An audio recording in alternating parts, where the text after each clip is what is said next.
नमस्कार, plus minus कार्यक्रम में आपका स्वागत है। दोस्तों, देश की 70% आबादी गांव में रहती है और उनकी आजीविका का आधार कृषि है। जब हम किसी किसान की बात करते हैं तो हमारे जहन में जो तस्वीर उभर कर आती है वो है एक गरीब, कमज़ोर और बेसहारा टाइप का व्यक्ति जो अपने कृषि के लिए, अपने संसाधनों के लिए ज़्यादातर प्रकृति पर आधारित है। इस गरीब तबके की भलाई के लिए इसकी आय को दुगना करने का लक्ष्य मोदी सरकार ने रखा है वर्ष 2022 तक, जब देश अपनी स्वतंत्रता की 75वीं जयंती मना रहा होगा। बहुत चुनौतीपूर्ण है, संघर्षपूर्ण है, कठिनाइयों भरा रास्ता है, लेकिन जहाँ चाहा वहाँ रहा। Where there is a will there is a वे।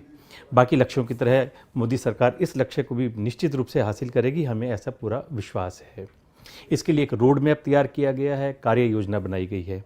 उस कार्य योजना के तहत सबसे पहला काम तो मोदी सरकार ने ये किया कि कृषि मंत्रालय में एक विभाग होता था एनिमल हस्बेंड्री और फिशरीज, इसको एक अलग मंत्रालय का रूप दे दिया गया और उसका कार्यभार सौंपा गया है गिरिराज सिंह जी को।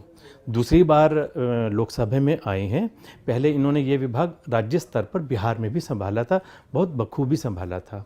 अपने विवादित बयानों के कारण अक्सर सुर्खियों में भी रहते हैं।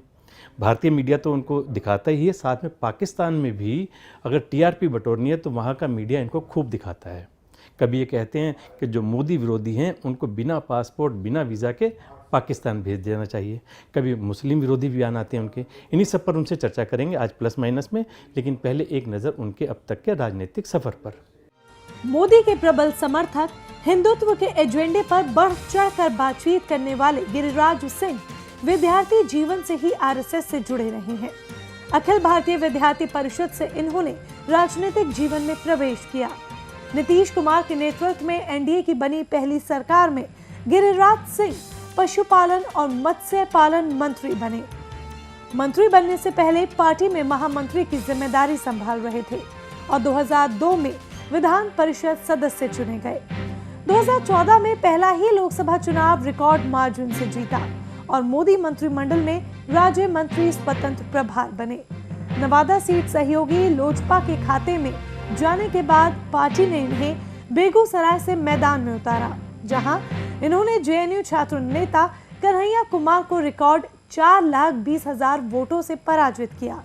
इनाम स्वरूप इन्हें प्रमोशन मिला और मोदी मंत्रिमंडल में कैबिनेट मंत्री बनाए गए। इनके समर्थक इनके नाम से फैन क्लब चलाते हैं। क्लब की ओर से ब्लड कैंप और नवरात्रि में फलाहार का कार्यक्रम चलाया जाता है। जनसंख्या नियंत्रण पर कानून बनाने की मांग को लेकर क्लब की ओर से 50 किलोमीटर लंबे कपड़े पर हस्ताक्षर अभियान चलाया जा रहा है, जो नवंबर में राष्ट्रपति को सौंपा जाएगा।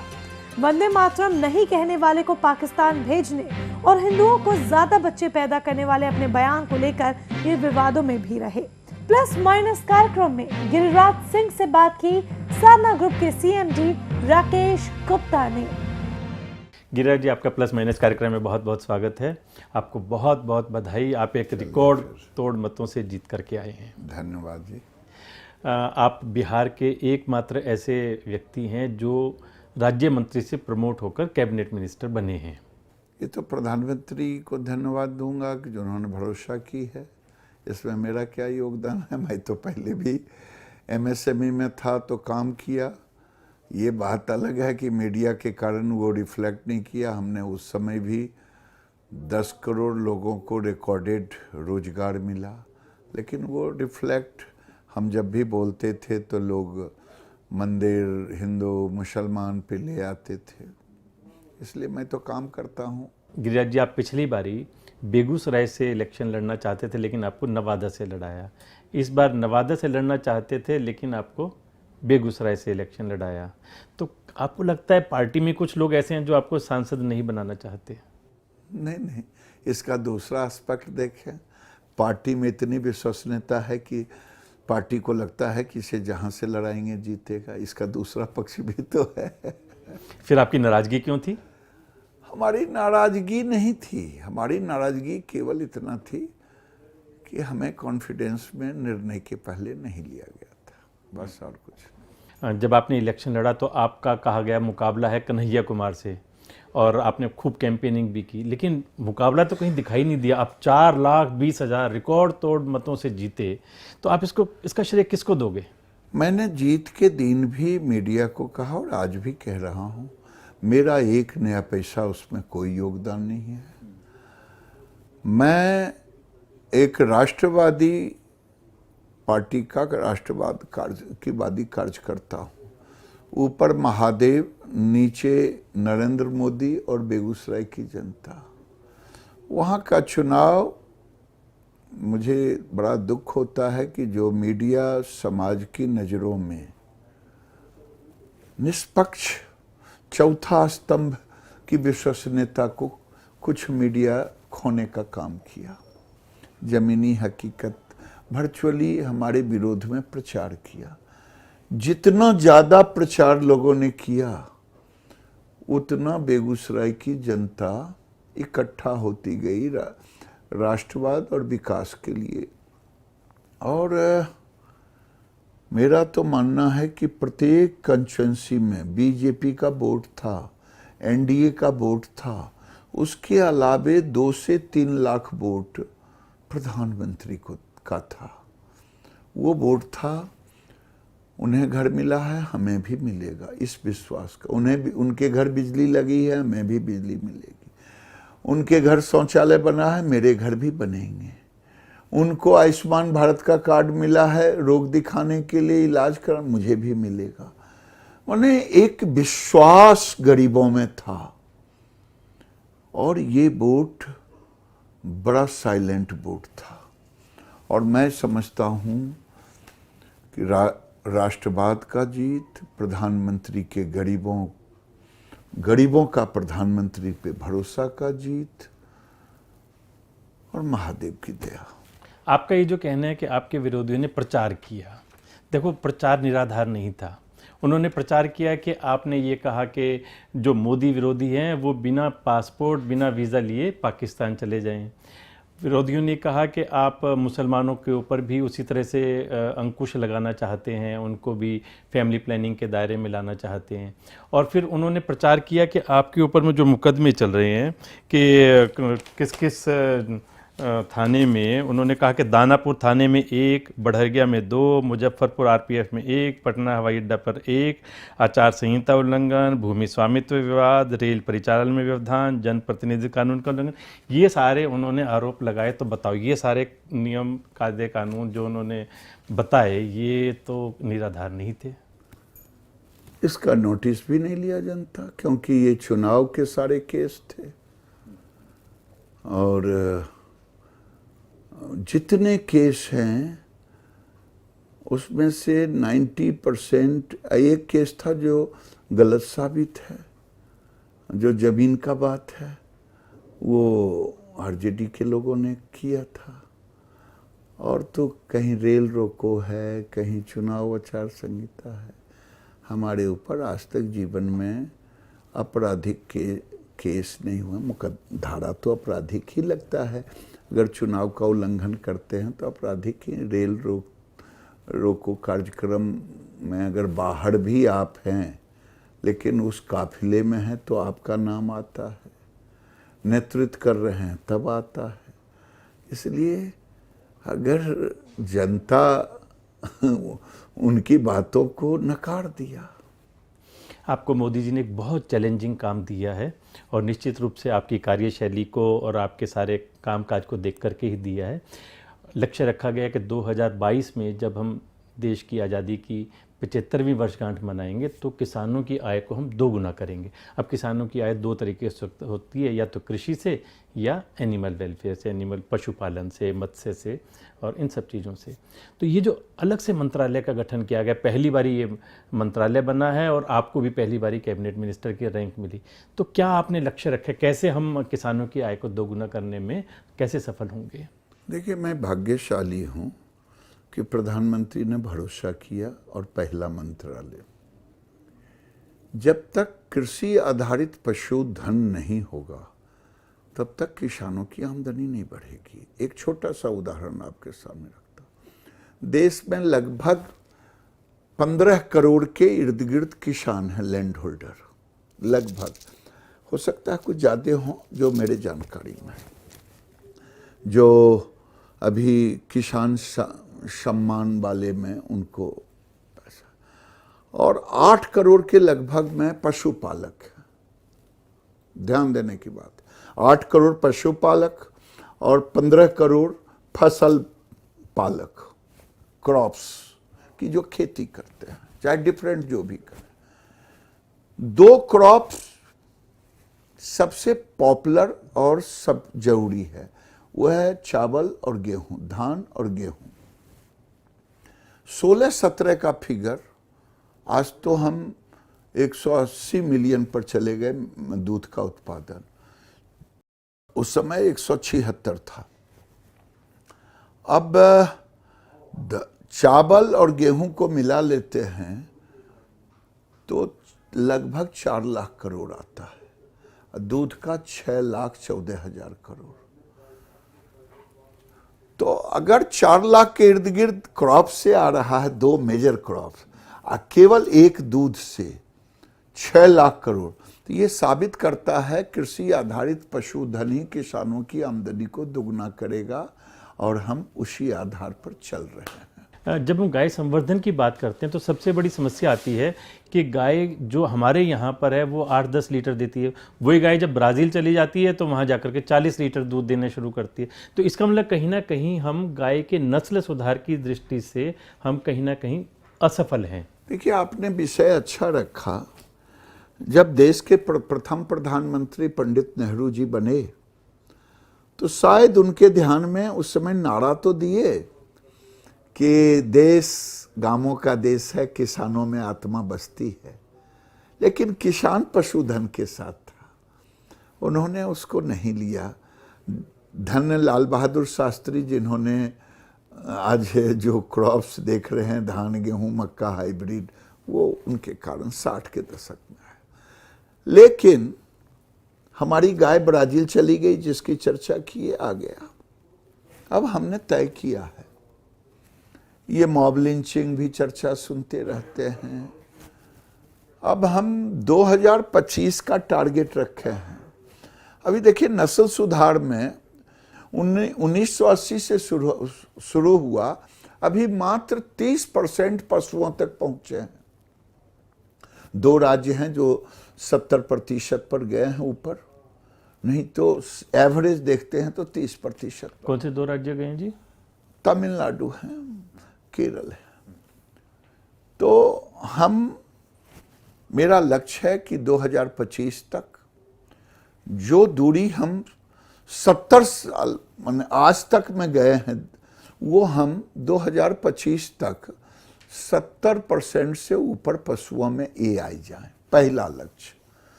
लेकिन AI जाए तो प्रकृति का नियम है, आधा मेल आधा फीमेल।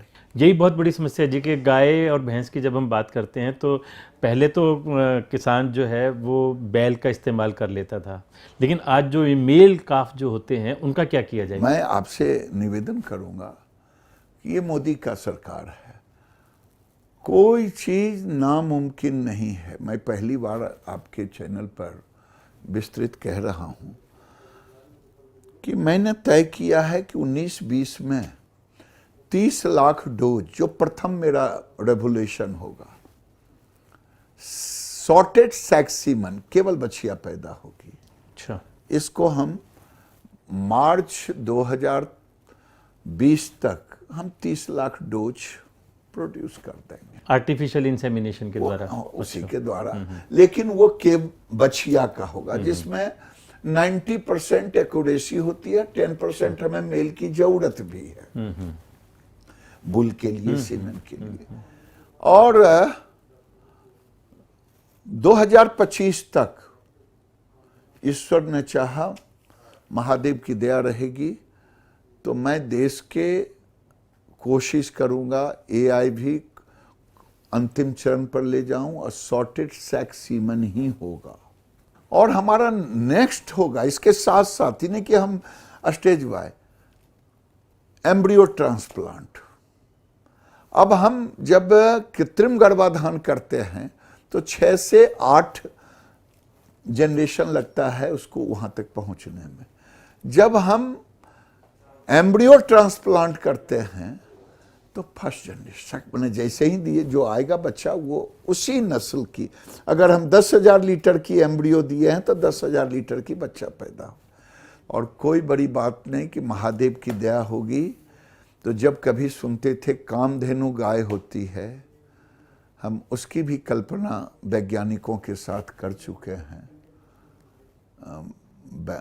बेंगलोर के वैज्ञानिक हैं, उनके साथ, कि वो कामधेनु ही पैदा होगी हमारी। और ये मैं 2025 तक इसको सैचुरेशन पर ले जाऊंगा, लेकिन शुरुआत हो चुका है। सेक्सीमन से हम शुरू कर रहे हैं, जो अंत में ईटी और आईवी पर जाएंगे और कामधेनु पर जाएंगे। दूसरा आप लेंगे, दुनिया जानता है भारत के अंदर टेक्सटाइल एक्सपोर्ट होता है, फलना एक्सपोर्ट, लेकिन कोई नहीं जानता कि लाइव स्टॉक भी एक्सपोर्ट होता। लाइव स्टॉक में मछली भी आता, बोबाइन मीट भी आता। हम अभी 47,000 करोड़ का 45,000 करोड़ का कर रहे हैं, 45,000, जिसे 1 लाख करोड़ पर एक्सपोर्ट ले जाएंगे। 25 से 27,000 करोड़ का बोबाइन में उसे बढ़ाएंगे। भारत का सबसे बड़ा एक क्षेत्र है क्षेत्रफल में, जिसे नॉर्थ ईस्ट कहते हैं। वहां 40 से 50 लाख पिगलेट सुअर चाहिए। आपको भरोसा दिलाते हैं आपके चैनल के माध्यम से कि 2025 तक हम वहाँ सैचुरेशन पर ले जाएंगे। और सैचुरेशन पर ही नहीं ले जाएंगे, अभी हम इंपोर्ट कर रहे हैं इंस्टीट्यूशनल होटलों के लिए। आगे हम 2 साल के बाद हम एक्सपोर्ट पर जाएंगे। बहुत सुंदर। आप बिहार से आते हैं। अभी जो आर्टिकल 370 और 35A हटाने का जो मोदी सरकार ने काम किया, उसके कारण से पूरे देश में और पूरी दुनिया भर में भारत की प्रशंसा हुई। लोगों ने अमित शाह जी को भी और मोदी जी को भी राष्ट्र नायक, महानायक और राष्ट्र पुरुष का दर्जा दिया। लेकिन बिहार से आपके ही जो अलायंस है नीतीश कुमार, उन्होंने इसका विरोध किया और उनके एमपी लोकसभा से एब्सटेन कर गए। देखिए, लोकतंत्र है। देश का दुर्भाग्य रहा कि शायद स्वर्गीय सरदार पटेल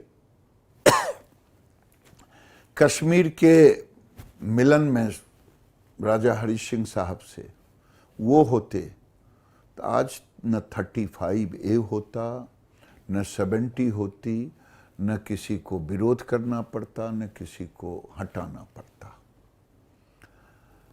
लेकिन दूसरा सरदार पटेल राष्ट्रभक्त कह लें, मोदी और अमित शाह की जोड़ी, जो एक देश एक कानून, अब वहां के गरीबों को नहीं फायदा हो रहा था क्या? कश्मीर फारूक अब्दुल्ला साहब, मुफ्ती और कांग्रेस, यही 3-4 लोगों का कश्मीर है। कश्मीर वहां के लोगों का था, लद्दाख का भी था, जम्मू का भी था, श्रीनगर का भी था। हवा बना के रखा, लोगों को गिरवी बना के रखा, पॉलिटिकली एक तरह से उनको बंधक बना के रखा। मोदी जी ने मुक्त करा दिया, पहला मुक्ति दिया पंचायती चुनाव करा करके 370 हटने के बाद। जिन लोगों को विरोध करना था विरोध किए, जनता खुश है, विरोध करने वालों की जुबान बंद हो गई, कई लोगों ने समर्थन किया। हमारे जहां बिहार का सवाल है, जदयू के राष्ट्रीय महासचिव सांसद RCP सिंह ने कहा हमारे एजेंडा में था जॉर्ज साहब के समय, लेकिन अब हम उसका भूल गए, स्वागत करते हैं, जो हो गया सो गया। लोकतंत्र है, आज पूरी दुनिया सराह रहा, देश सराह रहा है, इसलिए लोकतंत्र का सम्मान सबको करना चाहिए। जिसने विरोध किया उनको भी, जो समर्थन किया उनको भी। नीतीश कुमार ने विरोध किया, उस पर आप कुछ कमेंट करना चाहेंगे? देखिए, मेरा दुर्भाग्य है कि मैं उन पर कोई कमेंट नहीं करूंगा। देश की राजनीति तुष्टीकरण पे चला गया। कश्मीर उसी का देन था। कश्मीर को वोट का सिंबल बना दिया एक खास वर्ग का, जबकि ऐसा कानून था कि इस राज्य के कोई दूसरे कश्मीर से बाहर के सब जानता है, हिंदू हो या मुसलमान, सिख हो या ईसाई, वहाँ उनकी कोई मान्यता नहीं थी। 20-20 लाख लोग पड़े थे, हरिजन थे, गिरिजन थे, जिनको राइट नहीं था। लेकिन छद्म धर्मनिरपेक्षता की राजनीति ने देश को अंधा बना दिया राजनीति करने के लिए। देश सेकेंडरी हो गया, प्राइमरी वोट हो गया। इसी के तहत सब लोगों ने विरोध किया, उन्होंने भी किया। धारा 370 हटने का जो एक 70 साल पुराना सपना था वो साकार हुआ। अब लोग सपना देखते हैं कि हम पाक ऑक्युपाइड कश्मीर को भी भारत के अंदर मिला लें। ये सपना कब तक साकार होता दिखेगा? देखिए, जब घर का बेटा कोई सामर्थ्यवान होता है तो घर के लोगों का भरोसा बढ़ जाता है। स्काई चिन्ह को स्वर्गीय पंडित नेहरू ने छोड़ दी, कहा कंकर पत्थर है। कितना दुर्भाग्य था। पीओके से पंडित नेहरू ने सेना को वापस ले लिया। अब देश का विश्वास बढ़ा है और देश पीओके के सिवा कुछ नहीं बांटता। हमारे देश के रक्षा मंत्री, देश के गृह मंत्री सबने कहा है, देश ने सुना है, पाकिस्तान ने भी सुना है।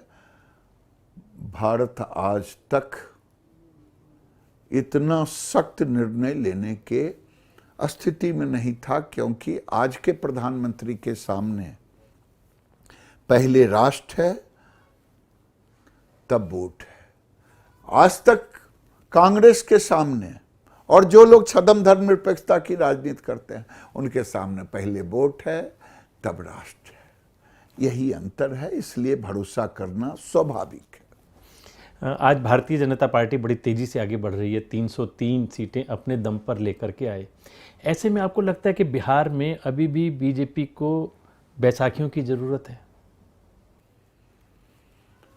देखिए, 303 सीट लाए और 370 को 370 वोट से हटाए, यो ध्यान रखिएगा। ये भी अब बिहार का सवाल है। 2-3 राज्यों में हमारा पुराना गठबंधन रहा है, पंजाब, महाराष्ट्र और बिहार। हमने गठबंधन नहीं तोड़ा। प्रधानमंत्री ने 303 के बाद भी हर एनडीए के पार्टनर का प्रतिनिधि रखे। कई लोग तो ऐसा नहीं करते, लेकिन गठबंधन धर्म को निभाए। हम गठबंधन धर्म का पूरा निर्वहन करेंगे और करते रहे हैं। आगे जो परिस्थितियां आएगी, नेतृत्व देखेगा। अभी जैसे 370 हटाई, उसके बाद में 3 तलाक वाला भी आया। आपको लगता है कहीं ना कहीं हम धीरे धीरे कॉमन सिविल कोड की तरफ भी बढ़ेंगे, उसको भी लागू करने की परिस्थितियां पैदा हो जाएंगी देश में? स्वाभाविक है। एक देश एक कानून, तो उसमें कॉमन सिविल कोड भी है। और हमारे लिए तो सच पूछिए, हमारे जैसे लोगों के लिए तो अब लगता है मोदी जी के इस कार्यकाल के बाद राजनीति की कोई ज़रूरत नहीं है। क्योंकि बचपन से जब से नारा लगाते रहे, जहां हुए बलिदान मुखर्जी वो कश्मीर हमारा है, इसलिए लगाते रहे कि उसमें प्रतिबंध था भारतीय को जाने के लिए। जो लोग कह रहे हैं कि स्टेक होल्डर से बात नहीं किया, हमने स्टेक होल्डर से सबसे बात किया। जम्मू कश्मीर, लद्दाख, हमने अलगाववादी से नहीं बात किया। वो तो 70 साल से कांग्रेस कर ही रही थी अलगाववादियों से बात। गले मिल ही रहा था मणिशंकर के रूप में, गले मिल ही रहे थे सिद्धू के रूप में बाजवा से, गले मिल ही रहे थे राहुल गांधी की भाषा। लग रहा है कि आज कांग्रेस की भाषा पाकिस्तान बोल रहा है या पाकिस्तान की भाषा कांग्रेस, ये मैं कह नहीं सकता। लेकिन दोनों का सुर एक है, दोनों का सुर एक है। और देश चाह रहा है एक देश एक कानून, वो भी पूरा होगा। अभी लाल किले से प्रधानमंत्री जी ने भी एक चिंता व्यक्त की थी जनसंख्या विस्फोट को लेकर के। जब हम देश में जनसंख्या की बात करते हैं तो मुसलमानों का ग्राफ तेज़ी से बढ़ता जा रहा है। उसका कारण उनका मल्टी मैरिज सिस्टम भी हो सकता है, उसका कारण जो बांग्लादेश से मुसलमान यहाँ आ जाते हैं वो भी हो सकता है, और बाकी कई तरह के कारण उसके हो सकते हैं। इस मुस्लिम आबादी की जो तेज़ी से जो बढ़ रही है उसको नियंत्रण करने के लिए क्या कुछ किया जाना चाहिए? देखिए, मैं आपसे निवेदन करूंगा कि प्रधानमंत्री ने मुस्लिम आबादी की चर्चा नहीं की। प्रधानमंत्री ने कहा कि देश में बढ़ती हुई आबादी एक विस्फोटक होते जा रही है, हमारे संसाधन सीमित है, हमें 5 ट्रिलियन पर जाना है। चाइना आज दुनिया की तीसरी शक्ति के रूप में उभरा है। 1979 में उसने एक जनसंख्या नियंत्रण के लिए कड़ा कानून बनाया। आज पूरी दुनिया का 18% से ऊपर आबादी हम हैं। जमीन 2% कहते हैं, 2.5, लेकिन 2%। पानी 4%।